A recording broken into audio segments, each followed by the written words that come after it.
Hey folks, back in Cabot Circus after some of a 2-week hiatus, and I'm watching Logan. And this is a sequel that's been kind of long awaited since 2013's The Wolverine and 2014's X-Men Days of Future Past, and Hugh Jackman says this is it.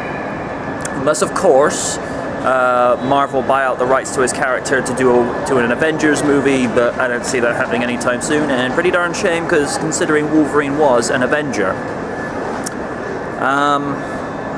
It's going to be intriguing, because this is his swan song, so you know he's going to come all guns blazing or all claws slashing, for lack of a better description. And this is going to be the last one with Patrick Stewart as Professor X, so this one's going to be bittersweet. So in 2 hours, we'll find out how Logan really does as the swan song for arguably one of the greatest superhero performances of any actor, even more so than Christopher Reeve's Superman. In 2 hours, we'll find out how Hugh Jackman does. Until then, signing off.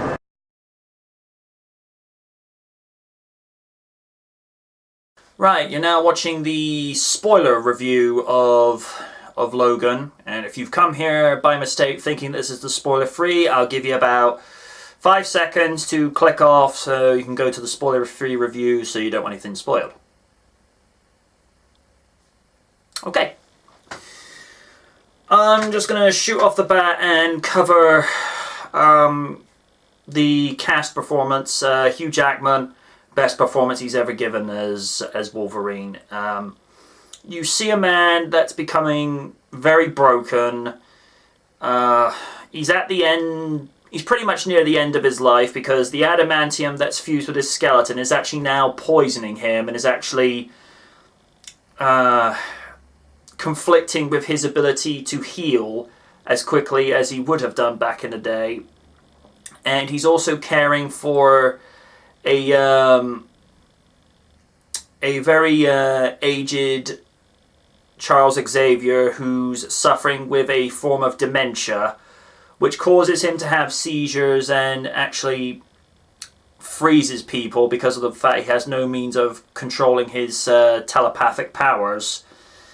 You see Logan go through a lot in this movie. You know, he's not at the top of his game anymore. I think at this stage he's about 196 years young. There's a little thing with me. I say, you know, like years young, not years old. You know, it's just my mentality. So, you know, make of that what you will.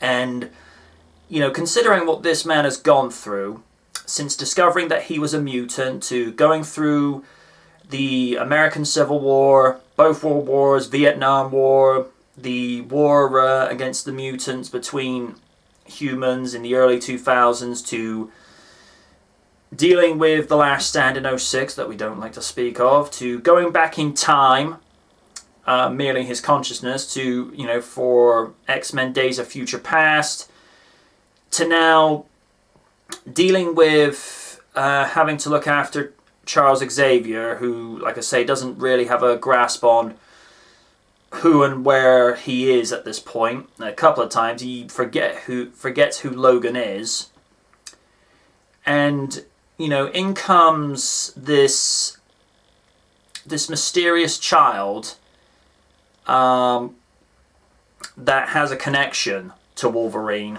played by Daphne Keane, who does a brilliant display of acting, considering halfway, you know, through the first half of the movie, she doesn't even utter a word. And I'm reminded of how Vinnie Jones had to do a lot of his acting when in Gone in 60 Seconds back in 2000, I believe. Comment section below if I've got it wrong, and it's me, so chances are I did. What can you do? You know, he didn't utter any words until, like, the last scene of the movie. And when you're an actor having to work with no dialogue and just use your face and your body as a means of acting, that takes exceptional talent. And Daphne does that brilliantly as Laura, and as we later come to find out, her code name is X-23, and as we see in the The research center where she was born, the DNA source was James Howlett, aka Logan, aka Wolverine, or aka the most badass mutant that has ever lived. With Patrick Stewart, like Logan, he's pretty much at the end of his tether in this movie. He's seen it, done it, and passed on many torches to new generations of knowledge, wisdom, and instilling hope in people, like he did in the first 3 X-Men movies, like I'm going to struggle to remember his name, like how his younger counterpart James McAvoy is doing in the prequel X-Men series, which has started since First Class. You know, Charles Xavier has always been this figure of hope, a figure of guidance. You know, pretty much in a similar vein to how Patrick Stewart was as Captain Jean-Luc Picard on Star Trek The Next Generation. And just for me as a fan, best incarnation of Star Trek ever. Opinion only, not fact, just opinion. Don't go hating. And just to see, you know, this once powerful, sturdy, and, you know, really solid individual to be being humbled the way that fate and nature has inflicted upon him, it's actually kind of sad and moving, and you get to see how close Logan and Charles have become over the course of time, because, you know, of all of the people to look after Charles, you find the one that's grumpier than, let's say, Hellboy, Raphael from the Ninja Turtles, or heck, even Shadow the Hedgehog. I mean, those are all grumpy, you know, protagonists or anti-heroes, but you get the one that just doesn't have a lot of time for people. And Caliban, I will quickly look up who plays Caliban, bear with me. Stephen Merchant as Caliban. I found the guy very likable. He clearly has a big heart. You know, and you think for a character that's, you know, as big in stature as he is, you'd be, you know, expecting the sort of stereotypical badass motif. He's actually a sweetheart. You know, he is very mindful of Charles's current health and situation, and he's also very mindful of Logan's situation, and Logan's very protective of his current state of affairs and health, because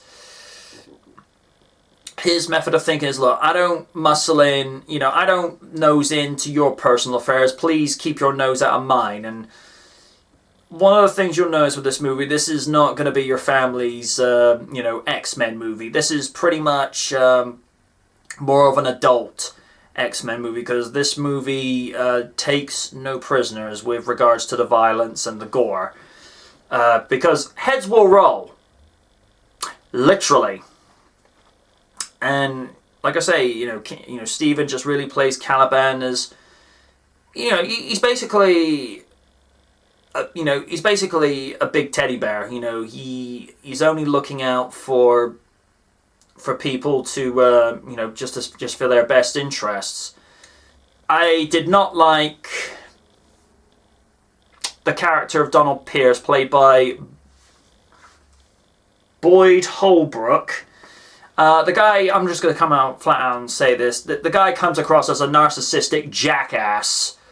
It's just the way that, you know, you just look, it's like, ooh, I love myself, and I'm in the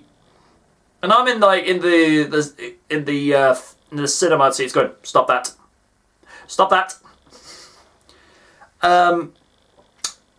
Right from the first scene, you just want to come up and punch this guy in the mouth with a knuckle sandwich, and then, you know, kick him square out the door, because he's that type of character that makes your skin crawl. I don't know whether it's because of the the mechanical prosthetic arm he wears and what have you, but I just didn't have any time for him. And Xander Rice, who's played by Richard E. Grant, which I'm like, when did they dig you out of storage, dude? It's like, where have you been all this time? He's such a small usage in this movie, which is a shame because the actor is because the man is a very talented actor. So for him to be used in such a small capacity is such a waste, because for what little he brings to this role, he is actually one of the along with Jackman, Stewart, and Keane, he's one of the more redeeming actors with said performances. And again, you just feel like he's absolutely wasted in this movie, because you don't relegate. How to put this? It's like a substitute player, whether it's basketball, rugby, football, soccer, or American football, and it's like, you hold it off and you bring him on for like the last 10 minutes. You're like, no, you don't. Seriously, no, you don't.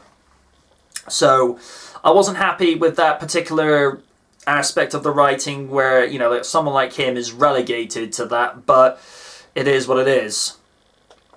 Like I say with Daphne,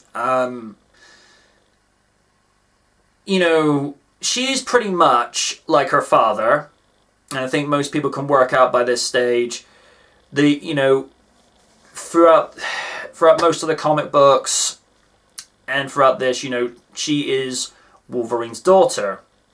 And like her father, she is an absolute badass, pushing the envelope, which Wolverine has often done down the years in any particular media that the character's been in.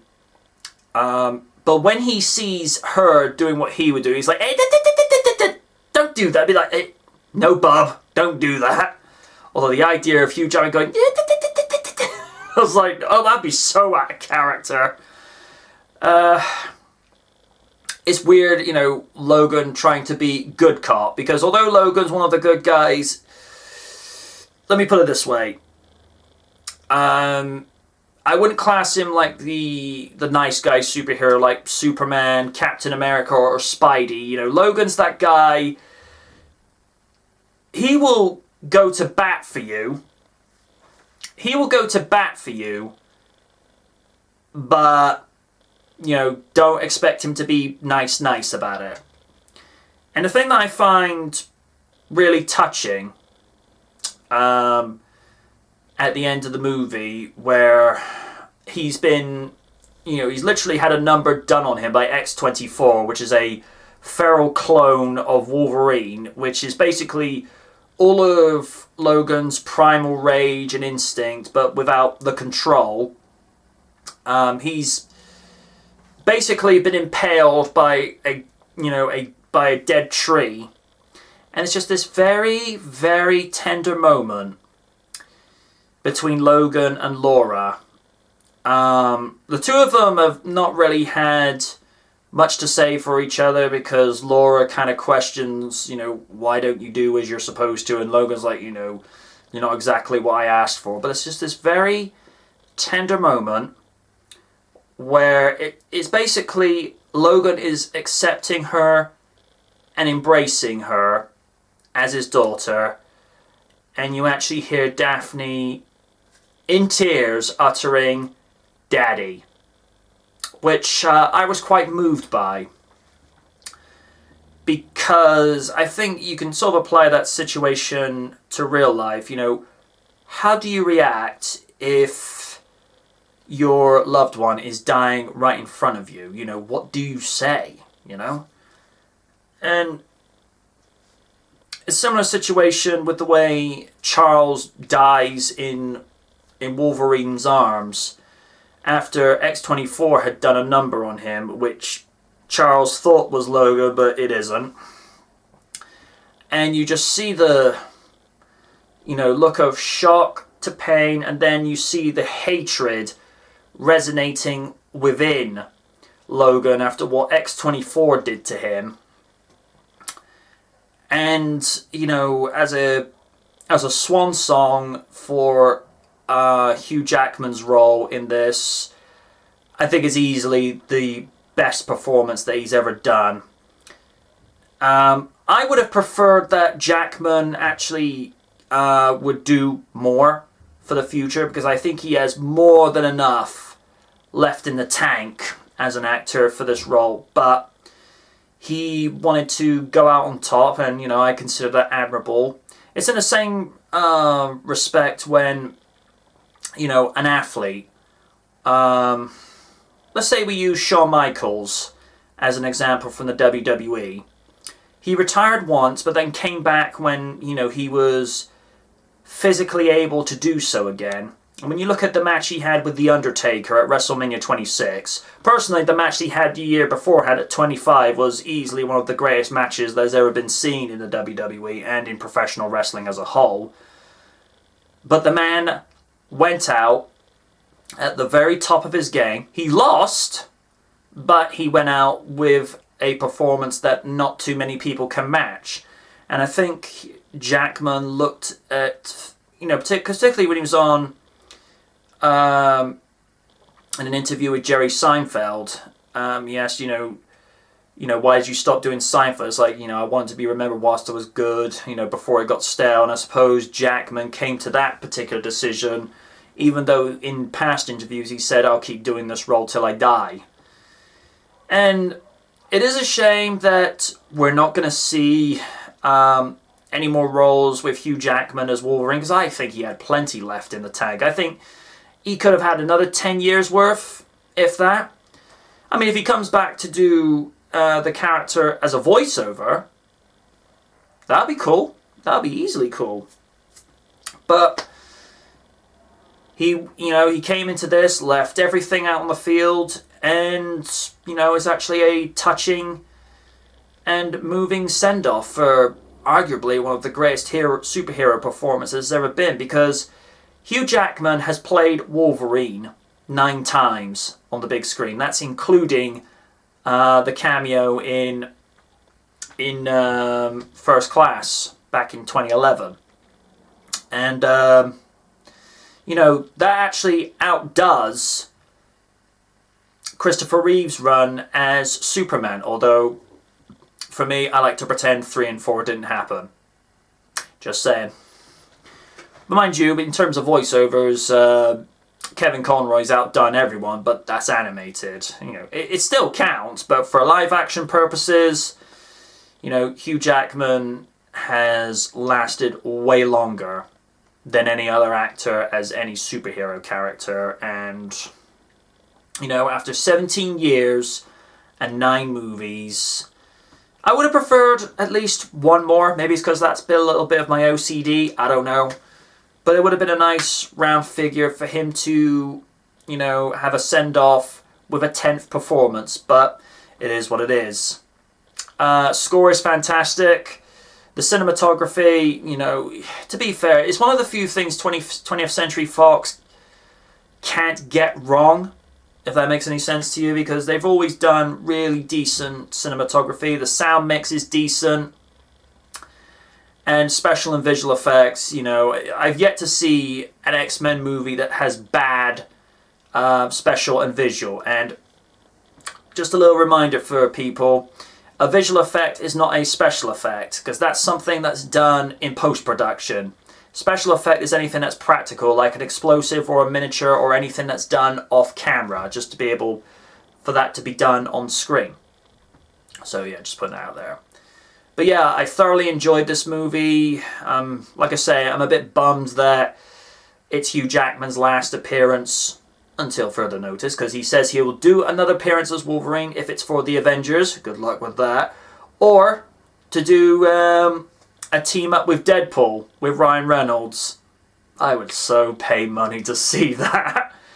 Can you imagine the banter between the two of them, these thinking, oh, Bob, shut up. Seriously. But yeah, it's a good start to the summer season, because March is always seen as the start to the summer season at movies. I don't know why, but it is what it is. So Logan gets... That's right. A must. So until next time, folks, good night from the night. Go watch Logan. It's awesome, bub.